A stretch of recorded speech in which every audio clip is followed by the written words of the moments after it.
Welcome to the Self-Evident Podcast.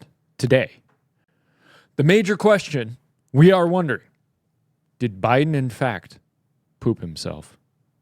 All this and more on the Self-Evident Podcast.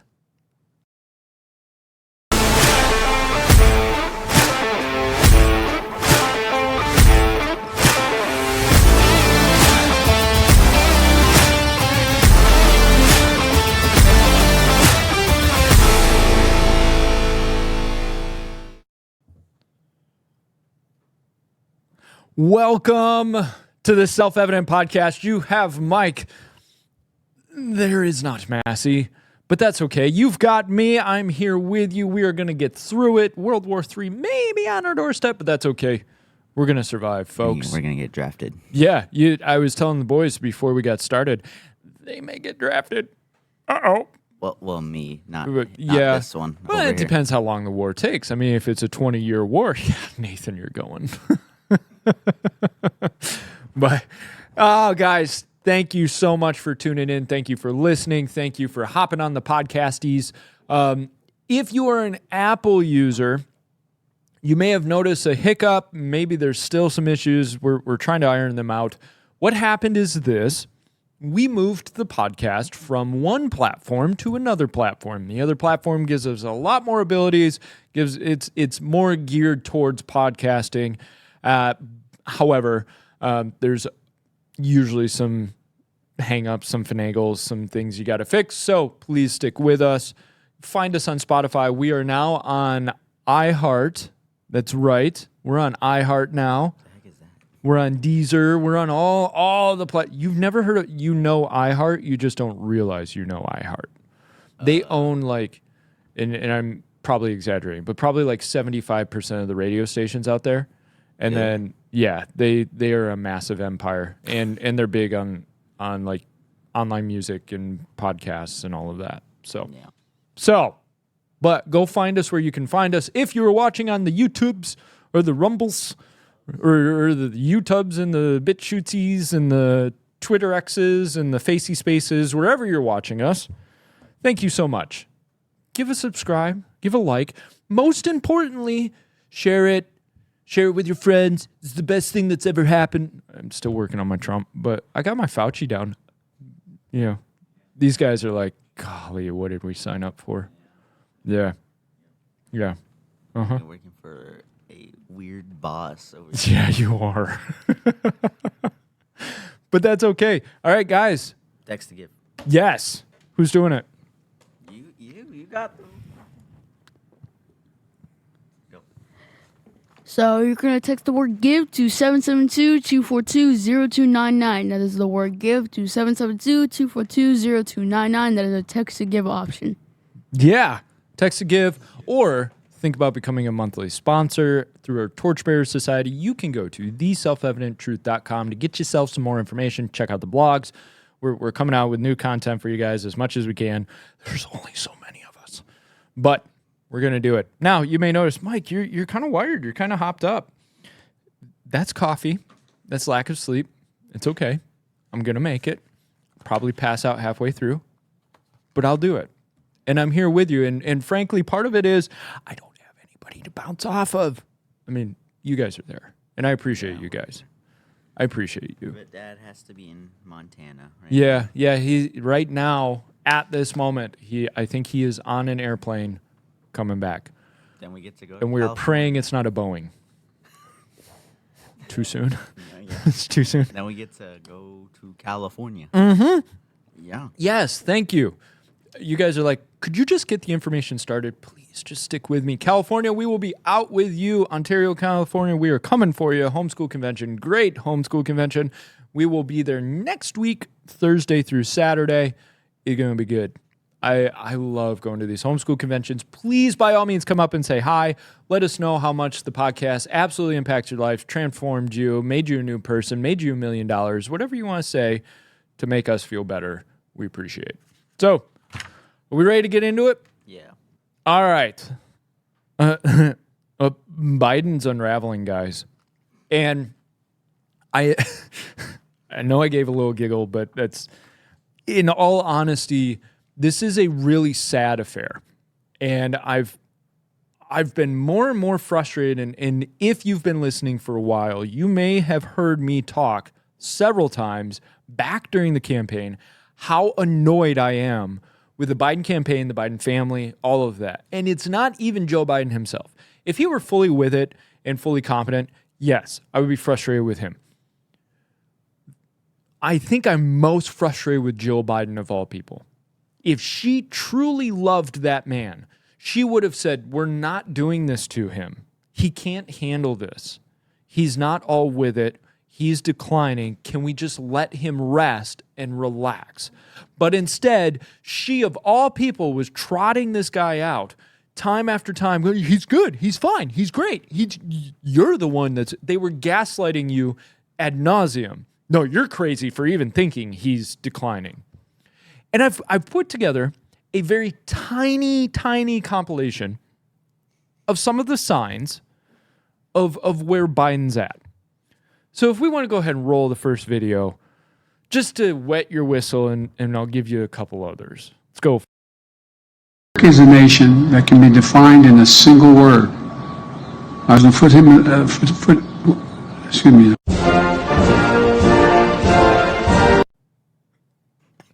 I couldn't help it. I love that one. And I tried to find the other stumbles and I was having trouble, but there are other things that have happened that have showed Biden's not all with it. He's not there. And the worst part is this has been going on for almost 4 years. And people have tried to shove it under the rug. They've tried to hide it behind doors. And no, you're crazy for thinking. Let's roll the next one. Let's go with it.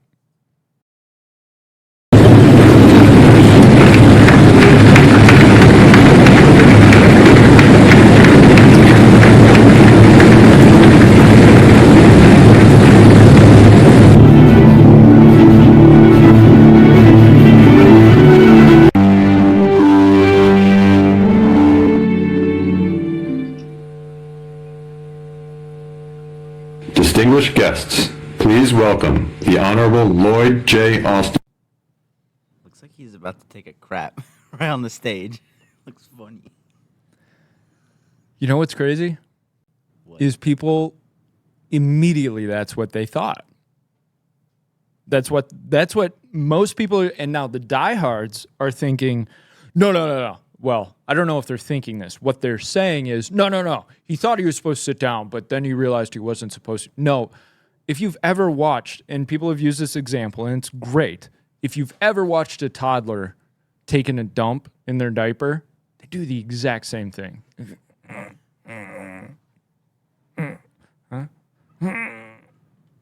Have you witnessed it? Yes. Plenty of times. There's like this far off stare that happens in their eyes. They're just like, they're with it and then like, right? Now, Biden's 81. Yeah. I get it. I am not mocking the man. What I'm saying is he's so far gone that on a stage at a D-Day anniversary, even if he were having issues, if he were fully competent and with it, he could do it without showing anybody that he was doing it. Also, when he first got out of the car, it looked Dude. like his soul left his body or Right? something like that. He's just like standing there like, where the heck am I? I am so glad you said that because I didn't preface that video. I've watched it several times, and I'm glad you pointed that out because what it says is everybody's noticing that. Like he steps out, and for those who are listening, it's video of Biden stepping out of the car, the SUV, and he looks lost. His jaw is dropped, his eyes are just glazed over, and he's just slowly turning, looking for somebody to help him figure out where he is. That is a man who is not there. And I firmly believe that dementia has truly set in for this guy. Right? And then you watch his walk. Does that look like a man who is fully with it? He walks across the stage and he's got this like shuffling, hinged gait of just trying to make it there. Right? Let's go to the next video. Predecessor called members of Congress and the Senate to demand they block the bill. He feels political win. He viewed it as a political win for me and a political loser for him. It's not about him. It's not about me. I'd be a winner. Not really.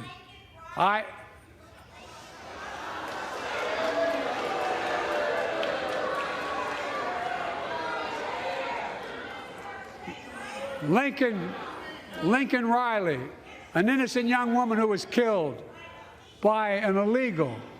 That's right. 3 things that happened in that. First, you notice he had a super stumble of his words, and he had to catch himself and come back. Now, if that were all, cool, I get it. Then he says something to the effect of, I'm a winner, not really. And it was that disassociation in him. You watch it in his face. And audio listeners, I apologize that you can't see. Go and find the video. Come to us on YouTube. Watch this. You watch his face kind of disassociate, knowing I said the wrong thing. And he pauses, trying to figure out where he's at. And then he knows he's got to switch topics. He knows he's got to get out of the mess that somehow he's in. So he pulls a coin out and starts talking about Lincoln Riley, which was not the girl's name that was killed. And it's this abrasive, abrupt, awkward shift into sympathy. What's that? Said she got killed by an illegal. Yeah, and then he says the term illegal, which is like, oop, slip. You guys aren't supposed to say that, are you? You know. Okay, last video. Let's go to it. Accompanied by the Director General of the International Labor Organization. And to say to President Biden, can you hear me, President Biden? This is a historical moment for Brazil and for the U.S. President Biden, can you hear me? You can? Yes, good. And so there's the U.S. delegation that is here with me. I'd like to greet my wife that is also here. I'd like to greet the Brazilian trade unionists that came to my invitation by my labor minister, and I also like to greet the U.S. trade union leaders. Okay, couple of things there. Now, again, audio listeners, I highly recommend you come to YouTube and find these videos because it'll give you a lot more context. But I'm going to explain what happened. First off, he runs into the flags as he's coming onto stage. Now, I get it. You know, somebody else could do that. So I'm not... cognitive decline. Then he's got the earpiece in. He looks lost. What's that? He falls out. He's messing with it. It's like... And I want you to think about, if you've got an earpiece in and you've got a little handheld thing, right? And that's what you had, earpiece cord to a little handheld recorder or whatever, transmitter. Your earpiece falls out. How long do you think it takes you to put it back in? 2 seconds. 2 seconds. All of us. Oh, crap. Done. All of that pause and silence was him struggling with the earpiece to put it back in. That clip was, 37 seconds, and at least 15 to 20 seconds of it was him messing with that earpiece. Not like shifting it around really fast and all that. Literally, it falls out, and he's trying to figure out how to put the thing back in. And if you watch the video, you go, this is somebody who's struggling with life. And all of this culminates in the Wall Street Journal kind of said the quiet part out loud. Now, Wall Street Journal they're not the Wall Street Journal. I apologize. The Washington Journal. They're not the Washington Post. Oh no, it was the Wall Street Journal. I apologize again. Wrong. Wall Street Journal. Wall Street Journal, they're not the most liberal rag in the world. Okay, so understand this. However, they talked to over 45 people that were a part of some major meetings and all of that. And these people are commenting about how he's not with it. He's not here. And of course, what does the White House do? White House said, no, you're crazy. Deputy Press Secretary Andrew Bates claimed on X that past quotes from Kevin McCarthy prove that Biden totally was with it. Totally was. And that's what they're doing. They're saying, no, he's over 30 years, he's been one of the smartest people in the room, and he's great on foreign policy. And you're not telling me what's happened in the past couple of months. You're not talking about what just happened. You're trying to tell me that his history is what determines where he's at today. So Bates argues that McCarthy told reporters publicly after those meetings that Biden was very professional, very smart, very tough at the same time, and he reportedly told colleagues in private that he found Biden to be mentally sharp. White House communication director, everybody's like, Communication Director Ben LeBolt posted to X, what a surprise. Republicans employing their election year messaging strategy that contradicts their own prior words about at POTUS. Prior words. Senator Patty Murray, Democrat, posted, surprise, surprise, everyone attacking at POTUS is a Republican with an agenda. Well, I don't think the Democrats, most of them, although there are the more and more that are coming out, so Patty, be careful. I made clear to the Washington's Wall Street Journal regarding the January meeting on Ukraine that the president was absolutely engaged and ran that meeting in a way that brought everyone together. I'm not quoted. I wonder why. Whatever. Julie Chavez Rodriguez, as someone who has spent and continues to spend a lot of time with the president and continues to, I think ensure that I am living up to sort of his strategic approach at every turn. I will say that he is, just one of the strongest leaders that I've been able to engage and to be able to work with and to advise.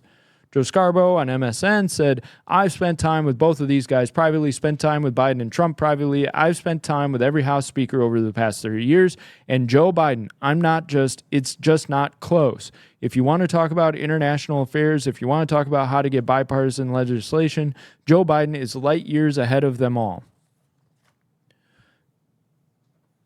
But things are unraveling for these guys.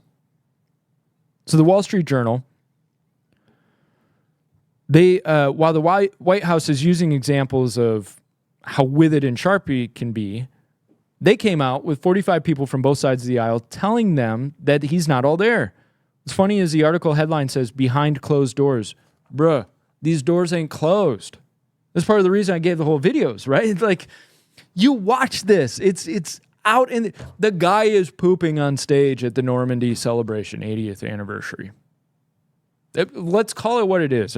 No, he's trying to sit down. Come on, man. He's pooping. This is the same guy who, it cannot be proven, although how do you prove it? But there are good reasons to believe he had an accident while with the Pope. And that's why the meeting took so long, because they had to change him. We are the absolute laughingstock right now. And we're going to get into another major topic that this does not help us. And so the Wall Street Journal specifically talks about a meeting 6 months ago. Now, this is a half a year ago, and think in the terms of cognitive decline, how long ago a half a year is, in which the president was mumbling, reading from notes, and awkwardly pausing, forgetting the details of his own policy, and going back to things which had been covered months before. Now, publicly, he's been recalling conversations with people that were dead before the events he supposedly discussed with them, confused Egypt with Mexico, mixed up names of his cabinet secretaries, gets lost on stage, forgets people who are standing next to him, tries to shake hands with the air, and now seemingly has pooped himself on stage in Normandy before getting let off stage like a child. And there's video of Joe Biden leading him off by the hand, and he's just kind of shuffling along, not knowing where he's at. Bill Maher has even described him as cadaver-like and that he should get out because he's just lost the faith of the people. I'm going to state an opinion. This is an opinion. This is not a desire. Everybody hear that? Opinion, not a desire. My opinion, not my desire, is that I don't think he's going to make it to the election. I really don't believe this guy's going to make it. I think he's got months at the most. Now, I could be wrong. You're not a medical professional. Yeah, I could still have an opinion. And my opinion is the slide is so fast and so drastic. And if it is dementia, it's so exponential as it grows. I don't think it's lasting long. And I think they're already keeping this guy strung along just because they need him. And that really shows lack of faith in Kamala Harris, which I'm curious how they're going to handle that one. I really don't think they believe they can run Harris. Trump would absolutely obliterate Kamala Harris. Now, there will be a debate between supposed Trump and Biden at the end of June. Now, we are planning on live streaming for that and covering it. That's our plan. I don't think it's going to happen. I truly believe they are not going to allow this to happen. So probably a week or two before, the Biden campaign's going to come out, and this is what they're going to tell you. They're going to tell you Trump campaign won't agree to certain conditions. They won't do this. He's not going to play fair. They're not giving us what we need. So it's off. We're not going to do something he's trying to rig. Because they know Republicans will whine and cry and write letters or whatever. Trump will go off, and they expect that, but their own base will believe them. And they'll kind of save face enough to not embarrass themselves completely. They know they cannot put Biden on that stage. They can't. The only way they could put Biden on that stage is if the moderator themselves protects him so much that it's absolutely obvious what's going on. So while we're planning on covering it, don't expect it. Don't expect it to happen. I want it to happen. Oh, Lord, please let it happen. Because then you cannot escape the comparison and the contrast between the two. And Trump will just obliterate him. He'll absolutely. And people, you know, when like a football team runs up the score on another football team and everybody's like, "There's jerks out there, they." People might say that about Trump after a debate like that. He took advantage of an old man and he embarrassed him. He didn't need to do that. Anyways. So it's always a lever of power that we're trying to get to. We're trying to find the power. And I know who can find you the power. Energy Ops LLC. South Carolina, Charleston area. You need Energy Ops, and I'm telling you, man, my house, I got to put up pictures of like before and after so people understand like, dude, this guy does work. He goes above and beyond. His company is booming. If you're in the Charleston area, by all means, reach out to Energy Ops, LLC, energyops.us, or you can email them at office@energyops.us, or you could call them 843-263-1724. Again, 843-263-1724. By all means, get a hold of Energy Ops. That was a nice transition. I liked it. Thank you, bud. I appreciate that. All right. So, feeling cute, might start a war later. Younger generations get it. The old people are like, what? What does that mean? All right. Yeah. Let's go to slide 2. So, guys, it's not enough that we have spent $175 billion on Ukraine with a projected earmarked $250 billion to go to them. I want you to imagine how much money that really is. $250 billion is what we want to put into Ukraine because we have some crazy notion that NATO needs to be sitting on the borders of Russia.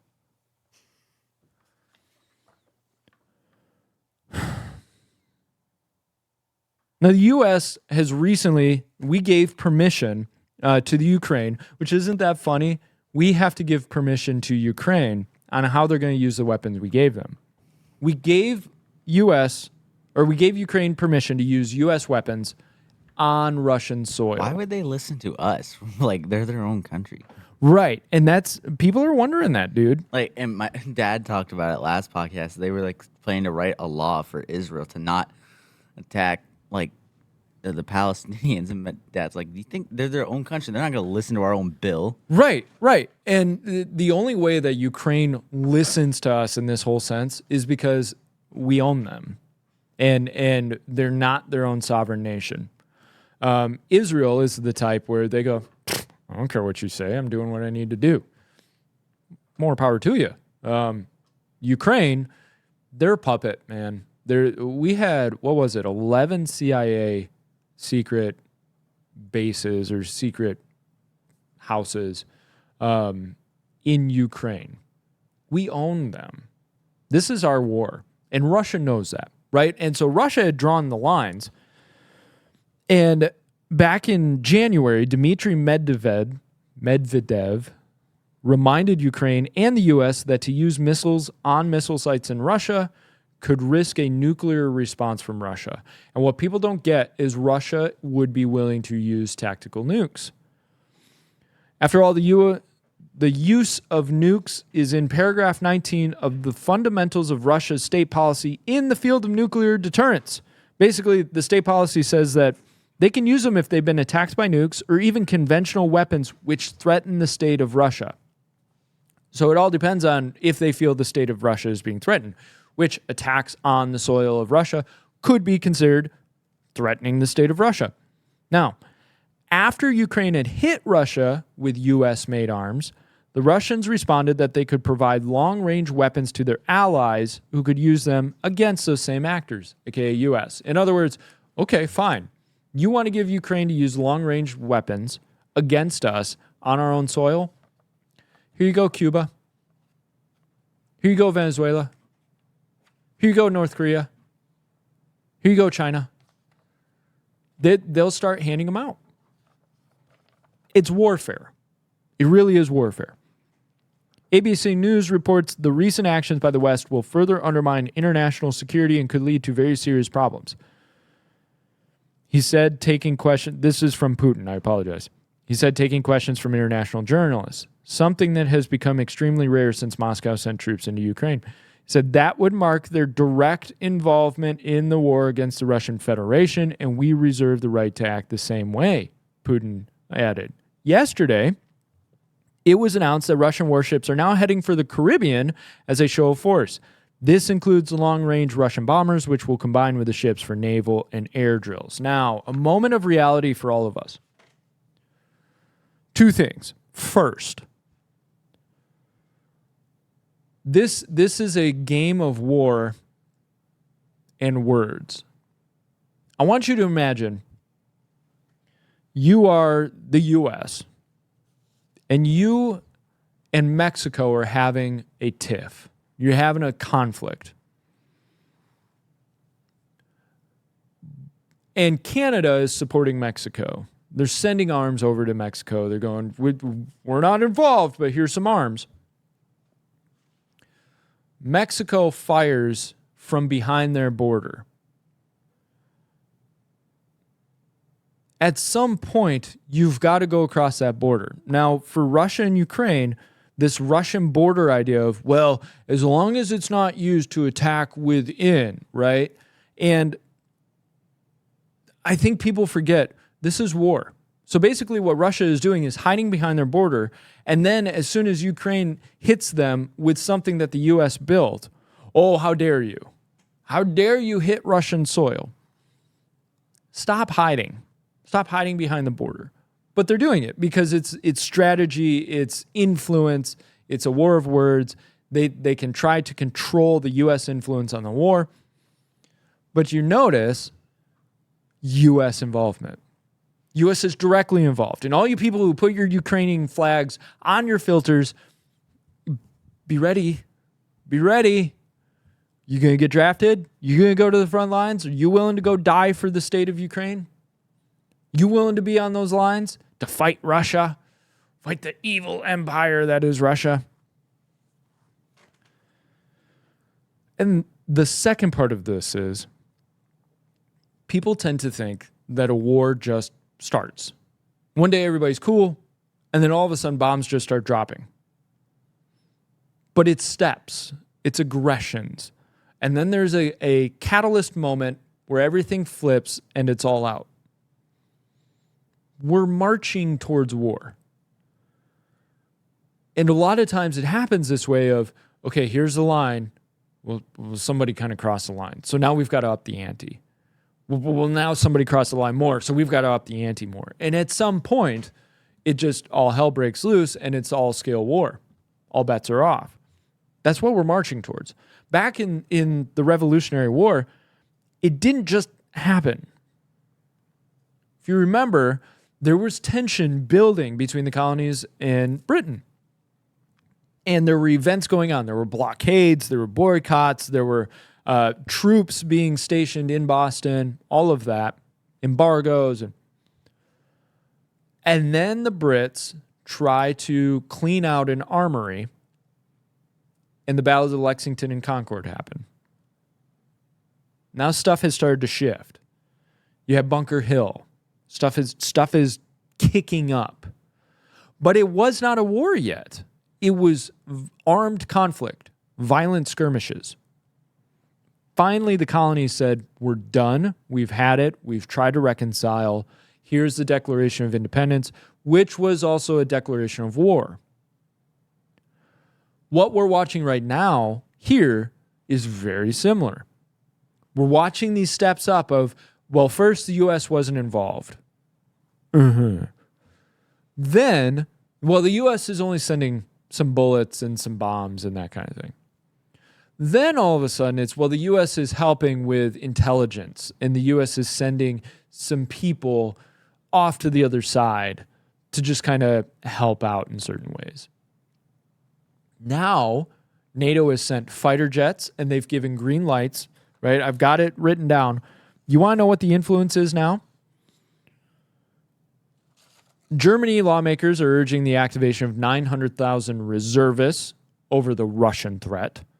The UK has been discussing raising up a citizen army.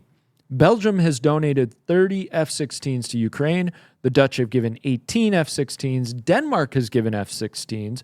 Both Denmark and the Netherlands gave the green light to use the jets inside Russia. And now Greece is sending a training team to Ukraine to train pilots on the F-16s. It is ramping up. The U.S. has now given long-range missiles and said, yeah, go ahead and use those in Russia. Do what you got to do. Now, Russia is retaliating with, okay, fine. I'm sending missiles to your enemies. I'm moving a fleet to the Caribbean. I'm going to show you force. At some point, the danger of this is it all just kicks off. Something happens. An event happens that is all out, all scale war. And we'll get to that in a moment. But there's something else that is happening right now in your own Congress that you got to be aware of.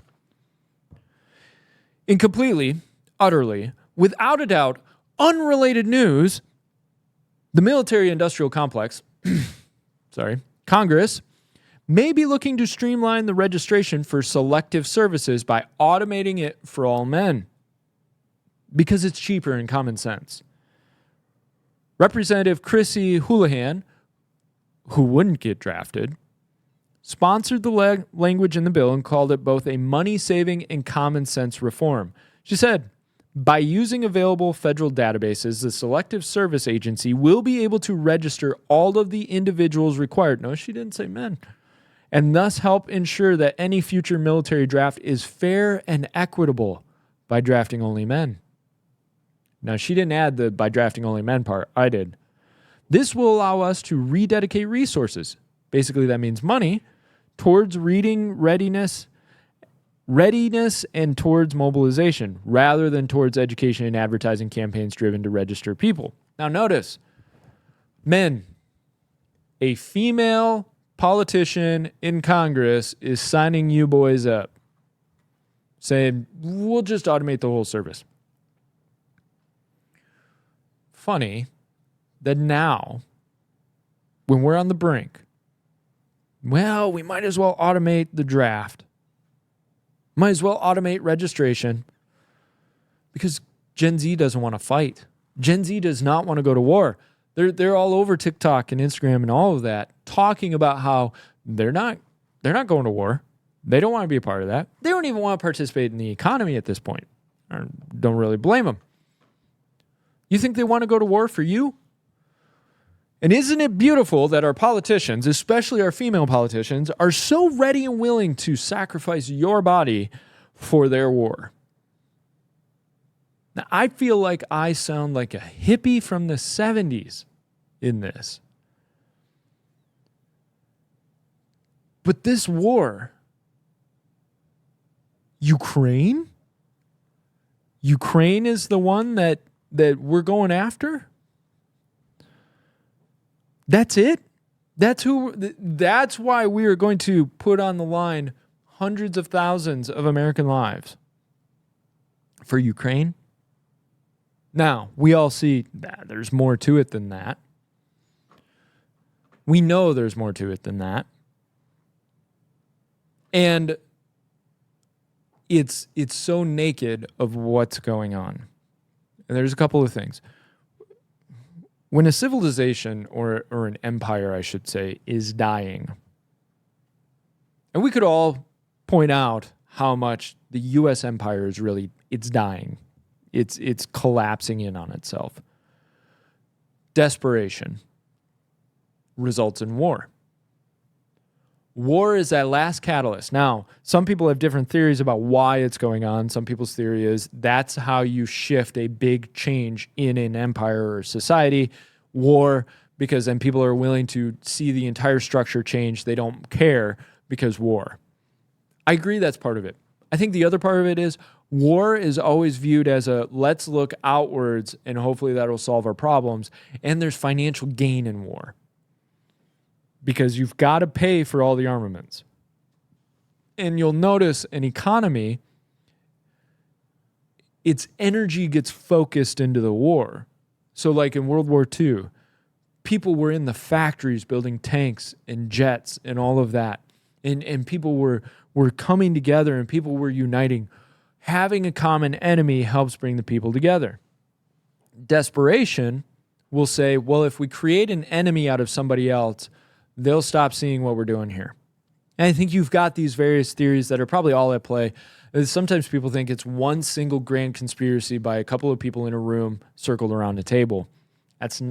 I don't believe that's how it happens. I believe it's a mixture of greed, influence, incompetence, and short-sightedness, as well as some Machiavellian evil. And these are all kind of chaotically playing off each other. Now, if you want to go into the spiritual, of course, it's a spiritual influence, a satanic influence at the end of the day.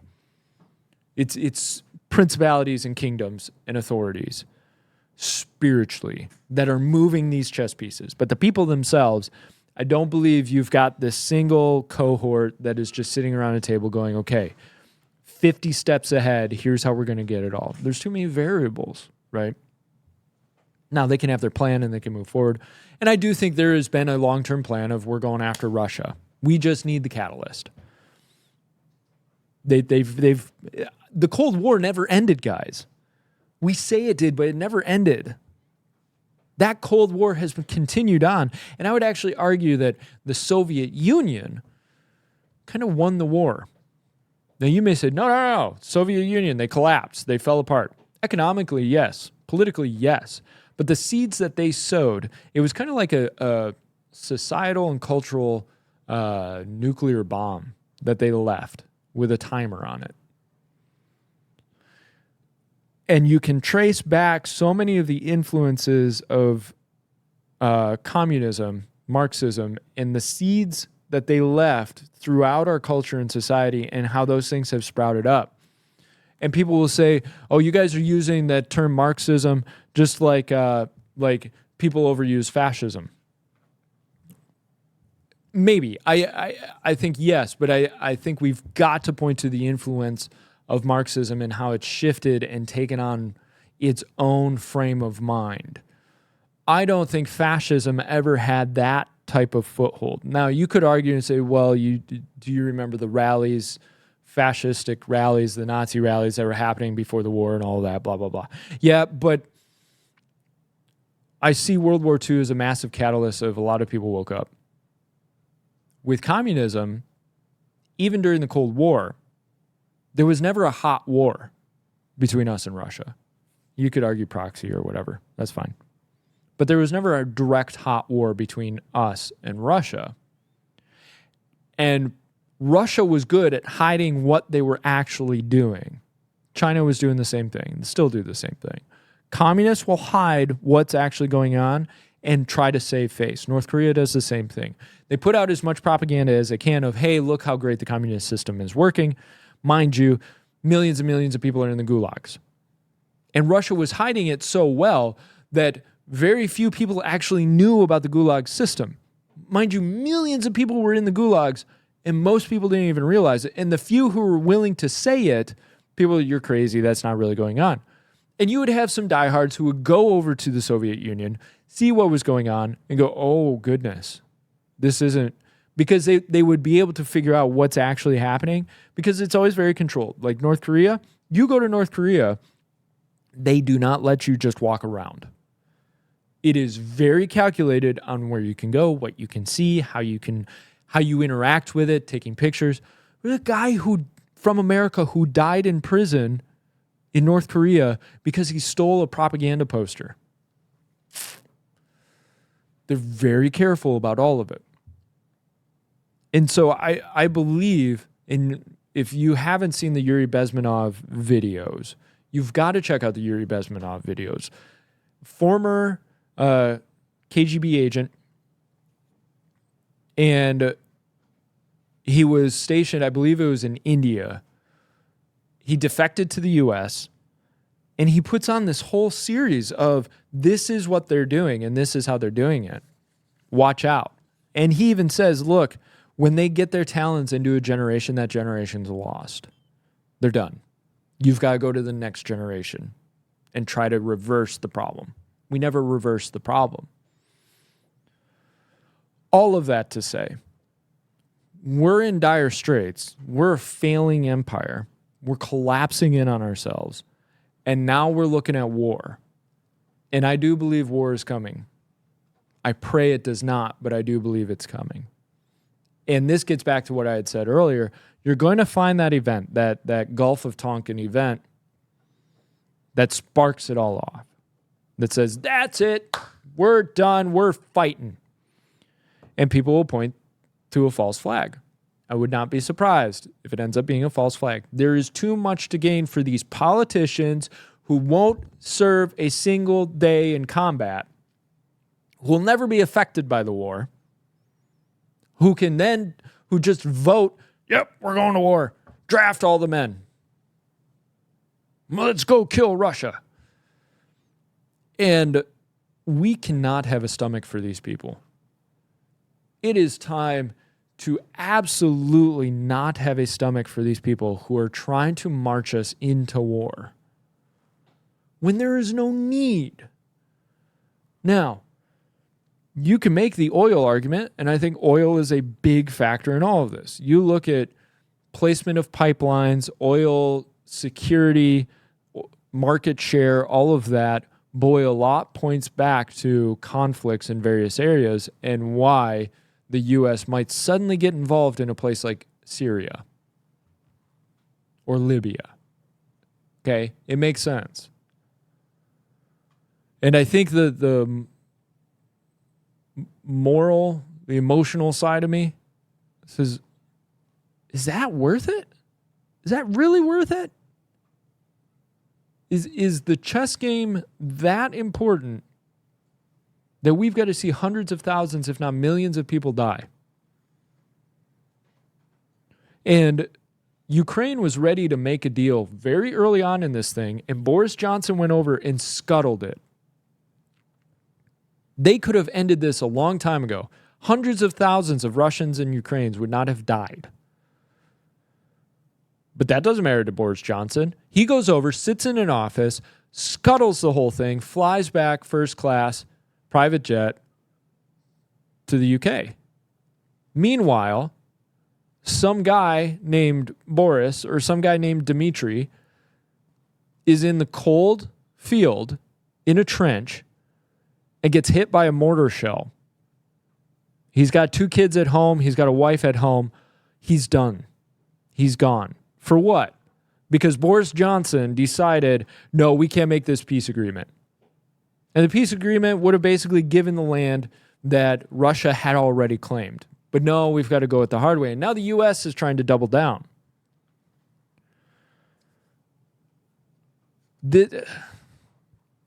And at the head of it all, we have a man who is most likely pooping himself on the stage at Normandy. Now, where's the hope? You guys are probably like, bro, that was heavy. Yes. Because I think we need to realize this will affect us. And we've been insulated for a long time. We haven't had to see destruction, chaos. We've had no understanding of it. But if all-out war happens, Russia knows they can't invade. That would be a suicide mission for them. Now, a combination of China and Russia and Iran and all of that, they're already invading through the border. So they can cause chaos from the inside, use long-range missiles, tactical nukes, whatever they want. It could get really, really, really, really, really bad for all of us. So what's the hope?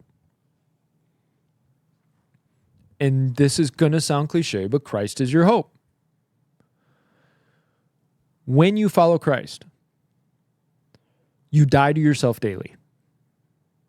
And when you truly die to yourself, you realize whether I have another day or I have another 1,000 days or I have another 10,000 days, I've got Christ. And when you've got Christ, you give up, oh, but I want comfort and I want all of this and I was hoping that I could get this. It's okay to hope, but it's better to let it go and say, no matter what, I've got Christ. Even if it's just today, I'm with you, Jesus. In the anxiety and the worry and the stress, Christ tells us flat out, don't worry about tomorrow. Today's got enough problems of its own. And we need to be in prayer. We need to be in repentance. We need to be on our faces before the Lord. And the funny thing is, I'll say that, and most of us will go, yeah, somebody else will do it. We're apathetic.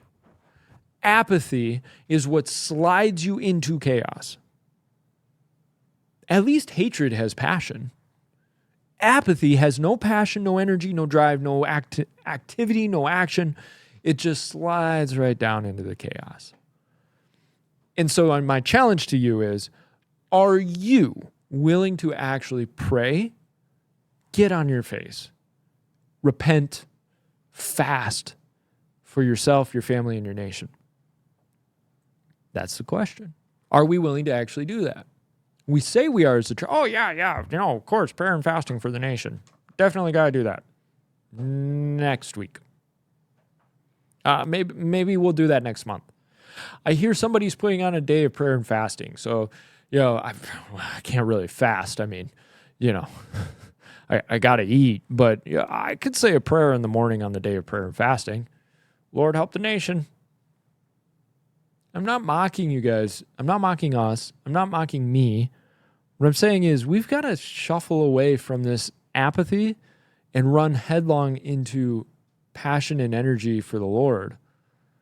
And if we really love our nation and we love our neighbors and we love ourselves, love our families, we would be doing those things. Repenting, praying, on our faces, fasting. We would be broken before the Lord. We would be a Habakkuk. And so I encourage you guys to do so.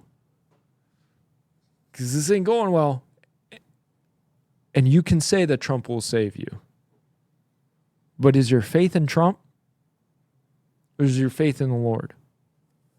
Because what if he doesn't save you?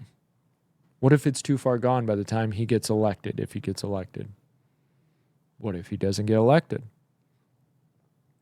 Where's your faith then? But if your faith is in the Lord, I'm not saying that everything turns out perfect on the earth. What I'm saying is when your faith is in the Lord, truly in the Lord, you will walk in content and peace.